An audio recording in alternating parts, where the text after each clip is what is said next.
There I was, in Season 4, doing what I should never ever do. I was duo queuing. My pal Takeo decided that playing a duo match would be a fun time. I told him to go fuck a cactus. But after a few minutes of convincing me that he would not fuck a cactus, we decided to queue up. I never liked duo queuing. The synergy isn't much better unless you're bot lane, less communication with teammates, and you can always put the other one on tilt. But it was so late at night that I was beyond the point of caring, so we played anyway. We clicked on the promising rank queue button and were instantly thrown into the game with 3 other players. Among those men was Street Jimmy. Street Jimmy with a few X's and numbers in the name, for good measure of course. Street Jimmy was first pick, followed by myself and Takeo, and then the final 2 other players. Me and Takeo typed we wanted bot. The second to last player said mid or top, and the last player said Phil. The bans were soon complete. Cassidy, Leeson, and Jinx from our team, Thresh, Evelyn, and Graves from the enemy team. As soon as the light to choose champs hit, Street Jimmy insta-locked Pantheon.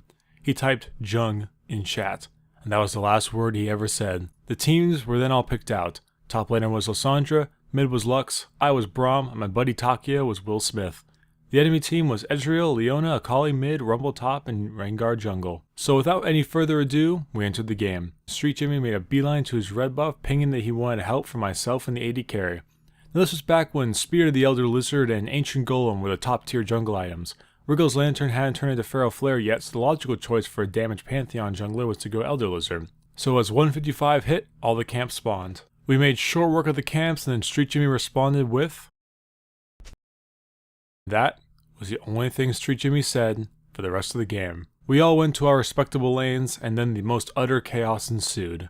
Now one of my favorite things in League of Legends games is when you're stomping the enemy lane so hard at the point where they get mad at you for still killing them when you're already 7-0-0 off their feeding. You get to that point where they aren't even worth using the spells or mana to kill them because the gold you get is just so subpar. That was Street Jimmy times 5. I've never seen a scarier League of Legends player in my life. Street Jimmy was a god. His Pantheon is the devil if the devil had a spear and wanted to be a fucking baker. When it came to skill and matchups, all the lanes did poorly. Me and Takeo were getting stomped, mid lane was getting stomped, top lane was actually doing okay, but I attribute that to the fact that our top laner was Lysandra. But jungle was a whole nother story, thanks to Street motherfucking Jimmy. Street Jimmy was above legendary by the 15-minute mark. There were 13 kills in our team and 12 on the enemy team.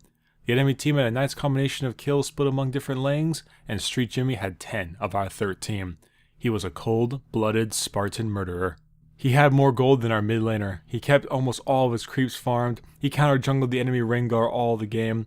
He actually didn't gank normally very much, but his counter ganks were out of this world. Street Jimmy had an anti-Rengar tracking device installed in his crotch guard. Oh look, Rengar's top lane? So is Street Jimmy. Oh look, Rengar's diving mid? Street Jimmy flashes from Raptors and W's him under tower. Rengar ulted bot lane, prepare the man drop. Every gank ended in a kill for either Pant or the friendly laner. And after every kill, and I mean every single kill, he would type, "Oh wait, is that a triple kill he just got?" Street Jimmy fought dirty. He was such a god, but he also got inside their heads. All of the little emoticons would tilt the enemy players. I had never seen more rage coming from a wild knife cat than this Rengar. Slowly and slowly he dug the knife deeper and the enemy team started making more mistakes. They would pick poor fights and our team started getting more kills. They would wander off without wards and we would find more picks. But it wasn't until the end of the game, when Street Jimmy put the final nail in the coffin. We had chosen a poor fight in the enemy red side jungle. A frightening combo of Leona ult, Ezreal ult, and Rumble ult melted each and every one of us down to nothing. 4 of us died. The only remaining survivor was Street Jimmy. The enemy team lost 1 player, which was Ezreal, as he used his E to enter the fight and Lux caught him with a Q. So the enemy team made what they probably considered was the worst decision of their lives. They went to Baron. 4 members of the enemy team, all about third health, thought the best course of action was to Baron. So out they went, trying to take the big purple worm and make a comeback against the horrifying and deadly Street Jimmy. But like always, Street Jimmy foresaw this. He was already back at base with home guard boots. He had hit level 16 from that last fight. Oh god, he was gonna do it. He got close enough to where his ult was in range and soared up into the air. Vision of Baron became clear as Street motherfucking Jimmy prepared his man drop. The enemy didn't decide to back off. They would take this Baron regardless of Pantheon's intervention. But it didn't matter.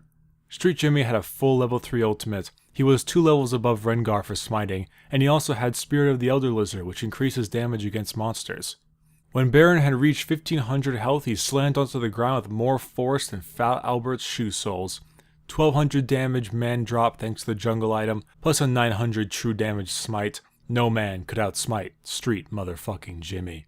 He landed, took the Baron, killed Rengar as he was at the center of the drop, took the spear at Leona who had dropped below 15% health, it crit, killed her. The Akali used her W shroud, but Street Jimmy just threw his E into it and killed her as well, and then he turned his attention to Rumble. Pantheon W stunned to Rumble, but before he could get another Q off, Rumble hit Flame Spare, then hit Zonya's Hourglass.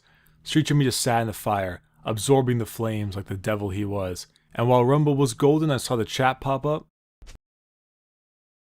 The Hourglass wore off. He threw a spear at him and hit him with an auto attack. Then Rumble died. Then Street Jimmy typed. Immediately after the fight, Rengar rage quit. Rumble AFK'd at Fountain. We pushed the base and won the game.